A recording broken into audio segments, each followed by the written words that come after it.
Salam, ketemu lagi dengan Sir Alpen Simanjuntak. Kali ini saya akan membahas materi ekonomi kelas 10. Materi ini merupakan materi terakhir di semester ganjil. Nah, adapun topik materi kita kali ini di bab 5 yaitu mengenai bank sentral, dan juga nantinya kita akan membahas sistem pembayaran, dan yang terakhir adalah alat pembayaran.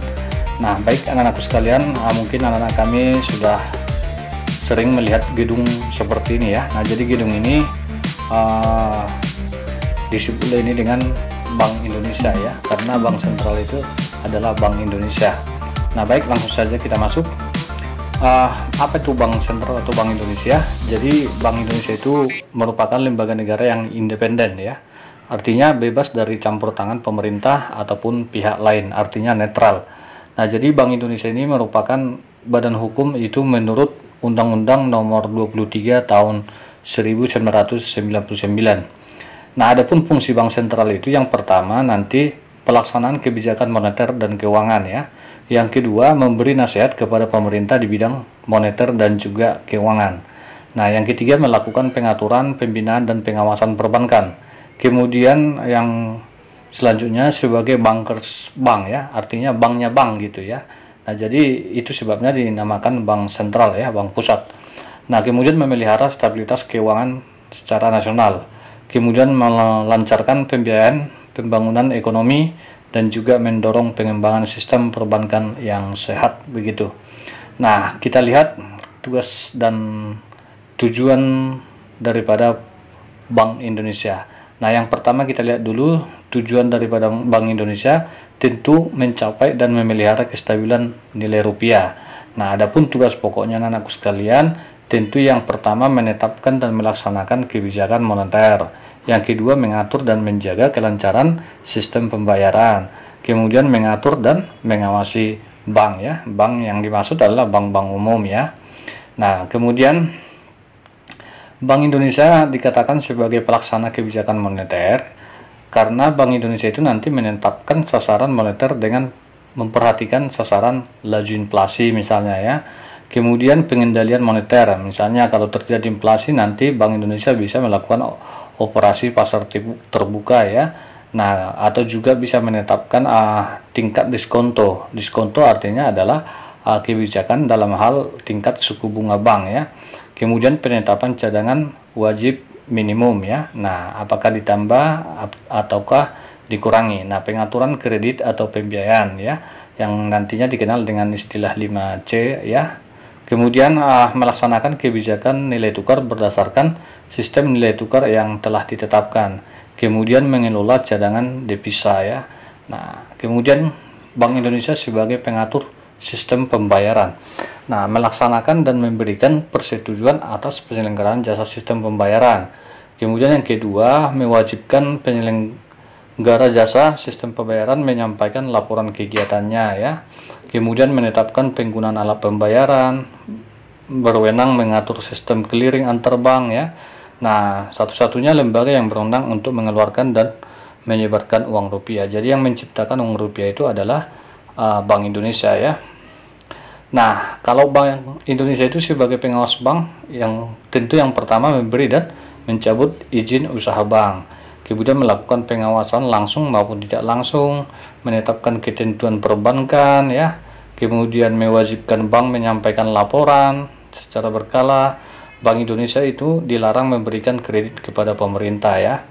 Nah, kemudian pemerintah wajib berkonsultasi dengan Bank Indonesia dalam penerbitan surat utang negara.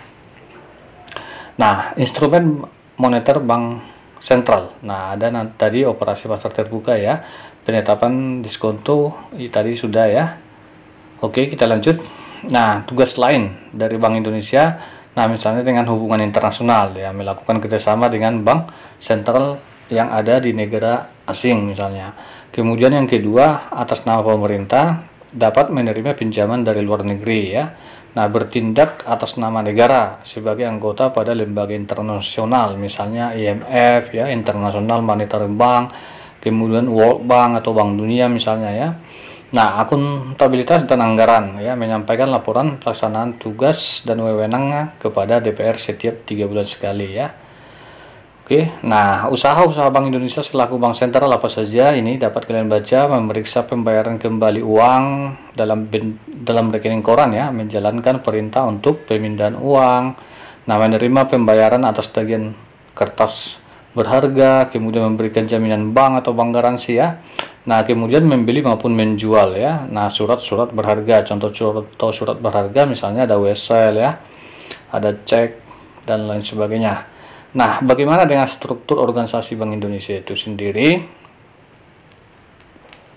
Jadi anak-anak sekalian, Bank Indonesia itu nanti dipimpin oleh yang namanya Dewan Gubernur.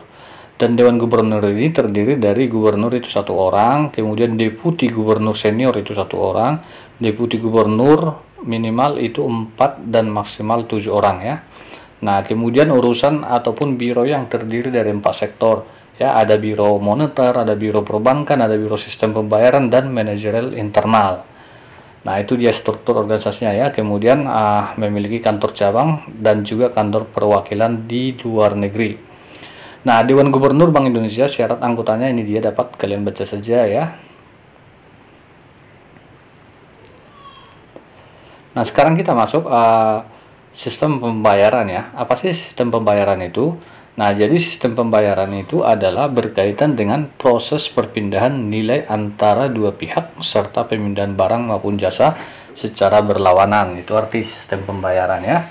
Nah, bagaimana peran Bank Indonesia dalam sistem pembayaran?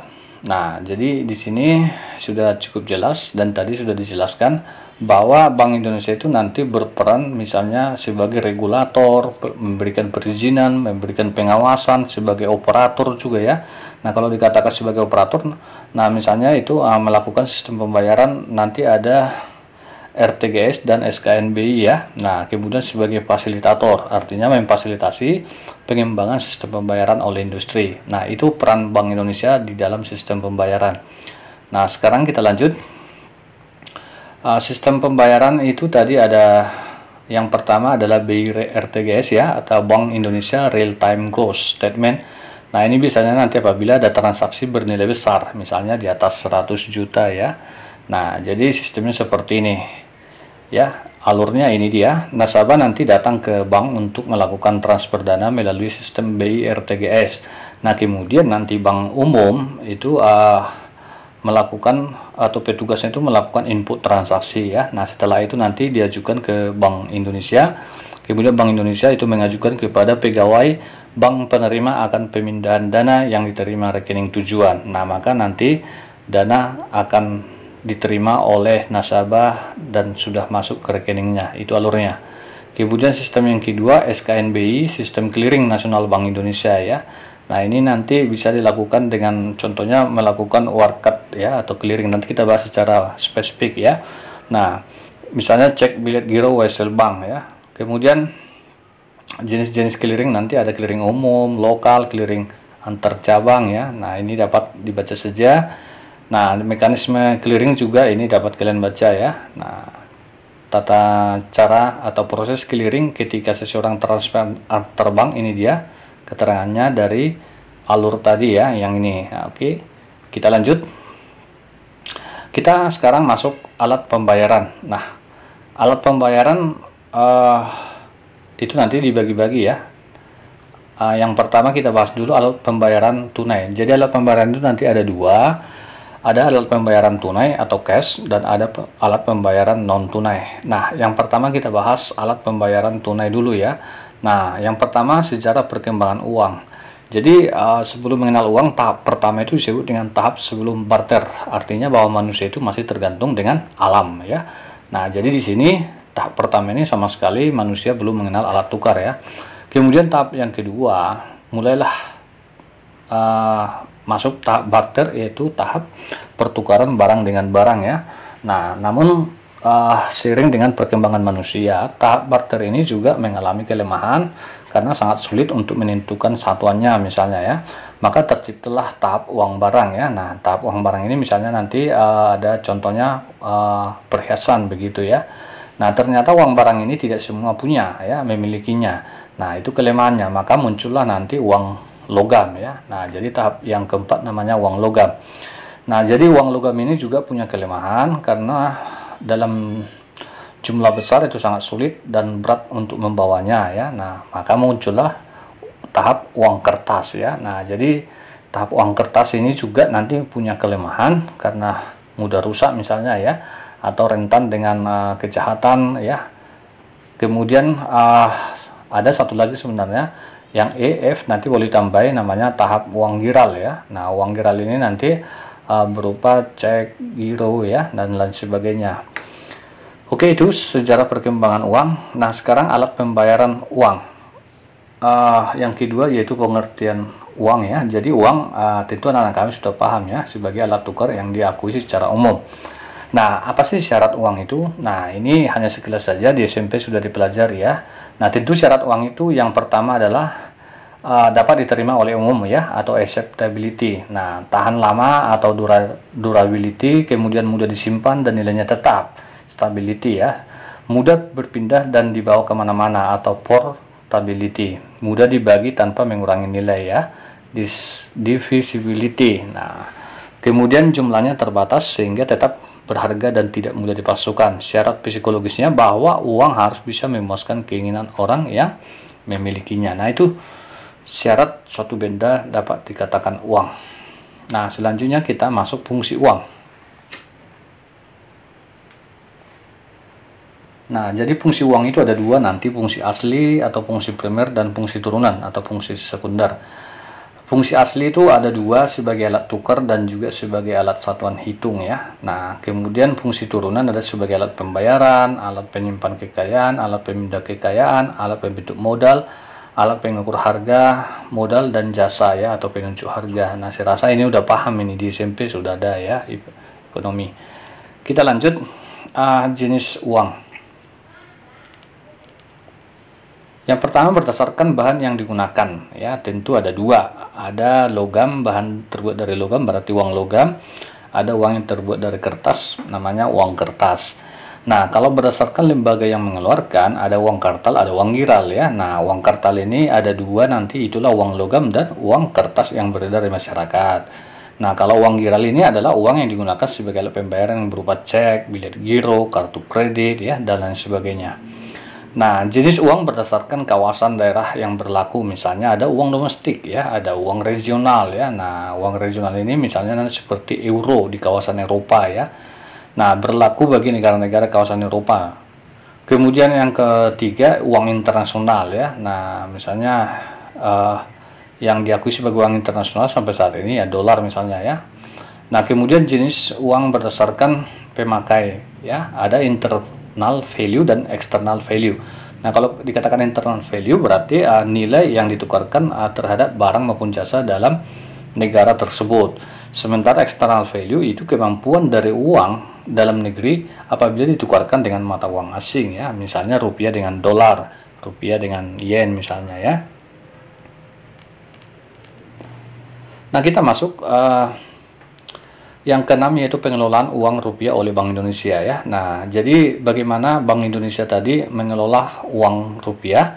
Nah, itu dalam peraturan Bank Indonesia nomor 14/7/PBI/2012 bahwa Bank Indonesia merupakan satu-satunya lembaga yang melakukan pengelolaan rupiah. Nah, jadi ada tahap-tahapan yang dilakukan dalam pengelolaannya. Yang pertama tentu perencanaan, kemudian pencetakan, pengeluaran, pengedaran, pencabutan dan penarikan ya, dan yang terakhir pemusnahan uang rupiah jika uang itu katakan tidak layak edar atau rusak ya. Nah, atau juga apabila nanti terjadi pergantian uang baru begitu ya. Nah, kemudian unsur pengaman uang rupiah. Nah, tentu anak-anak kami untuk menandakan atau ciri-ciri uang itu asli. Nah, di sini ada unsur pengaman rupiah supaya tidak mudah dipalsukan. Tentu ada tanda air, kalau kita terawang itu akan bisa kita perhatikan. Kemudian benang pengaman itu ada nanti di dalam bagian uang itu sendiri. Kalau uang kertas ya, kemudian ada cetak. Intaglio, nah artinya cetakan yang terasa kasar apabila diraba ya. Artinya kertas daripada uang itu berbeda dengan kertas biasa ya. Kalau kertas biasa itu agak licin begitu. Nah, kemudian gambar saling isi ya. Nah, jadi kalau kita terawang, nah dari belakang, dari depan, nah itu maksudnya. Kemudian kita berubah warna, tulisan mikro, kemudian tinta tidak tampak, gambar tersembunyi. Nah, inilah dia unsur pengaman uang rupiah, supaya tujuannya sebenarnya supaya tidak mudah dipalsukan ya. Nah, ini dia lebih spesifiknya, dapat kalian perhatikan dalam spesimen berikut ya. Nah, sekarang kita masuk alat pembayaran yang kedua, namanya alat pembayaran non tunai ya. Nah, jadi yang pertama tadi kan alat pembayaran tunai. Nah, sekarang alat pembayaran non tunai. Nah, alat pembayaran non tunai ini sebenarnya inilah yang mungkin paling berkembang di zaman sekarang dan yang akan datang ya. Nah, kita lihat apa sih alat pembayaran non tunai itu.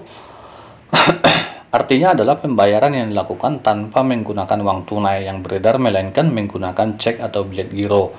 Nah, jadi di sini yang penting kalian pahami, nanti ada 3 jenis pembayaran, alat pembayaran non tunai. Yang pertama nanti ada berbasis Wirecard ya, atau paper based. Kemudian yang kedua berbasis kartu atau card based. Nah, ini yang sering kita gunakan sebenarnya. Dan yang ketiga berbasis elektronik atau elektronik based ya. Nah, kita bahas satu persatu. Nah, kalau dikatakan pembayaran berbasis Wirecard itu nanti ada 4, ada cek, ada bilet giro, dan juga ada nota debit, nota kredit ya. Nah, jadi ada 4 alat pembayaran itu berbasis Wirecard ya. Nah, kemudian alat pembayaran kalau berbasis kartu, nah ini yang sering kita gunakan dalam kehidupan sehari-hari ya, misalnya kartu kredit ya. Nah, saya rasa anak-anak kami udah paham lah ini. Kemudian kartu debit atau sering kita sebut dengan ATM ya. Nah, ini udah paham. Kemudian pembayaran berbasis elektronik. Nah, ini juga yang paling terbaru ya. Nah, dan ini akan berkembang sering perkembangan teknologi ya. Nah, uang elektronik atau electronic money ya. Nah, ini artinya alat pembayaran dalam bentuk elektronik, di mana nilai uangnya itu disimpan dalam media elektronik tertentu ya. Nah, misalnya bisa menggunakan chip nantinya ya. Oke, nah uang berbasis elektronik ini sebenarnya sudah ada dalam kehidupan kita sehari-hari. Nah, kalau misalnya anak-anak kami itu pernah lewat jalan tol, sekarang tol itu pada umumnya sudah menggunakan uang elektronik ya. Nah, itu dia. Atau juga di minimarket, di food court, dan juga parkir ya. Nah, kemudian pembayaran berbasis elektronik, ini dia contohnya ya, gambarnya. Nah, misalnya di jalan tol ya. Nah, kita supir nanti hanya menggunakan yang namanya uang elektronik ini ya. Nah, pembayaran berbasis elektronik nanti ada 2, dapat kalian baca di sini. Ada uang elektronik register dan uang elektronik interregistered ya. Kemudian pembayaran berbasis elektronik itu nanti ada 2, ada chip based dan ada server based ya. Nah, pembayaran berbasis elektronik ini nanti punya kelebihan tentunya dan ada juga kekurangannya. Adapun nanti kelebihan daripada uang elektronik ini, pembayaran elektronik itu tentu praktis, mudah digunakan, mempercepat kegiatan transaksi ya. Tetapi ada kekurangannya. Yang pertama, perlu sosialisasi yang intens untuk masyarakat ya. Nah, tidak bisa 100% menghilangkan uang tunai fisik ya. Rentan terhadap kejahatan dan infrastruktur masih terbatas, tapi tidak menutup kemungkinan ini akan berkembang terus ya. Oke, nah itu dia materi kita kali ini, semoga bermanfaat. Ini materi terakhir di semester genap. Sampai ketemu di materi ekonomi semester genap ya. Nah, jadi yang tadi adalah bab 5 materi terakhir di semester ganjil ya. Oke, mudah-mudahan anak-anak kami bisa memahami dengan penjelasan itu, atau boleh nanti kalian baca-baca lagi sumber yang lain. Salam dari saya Alpen.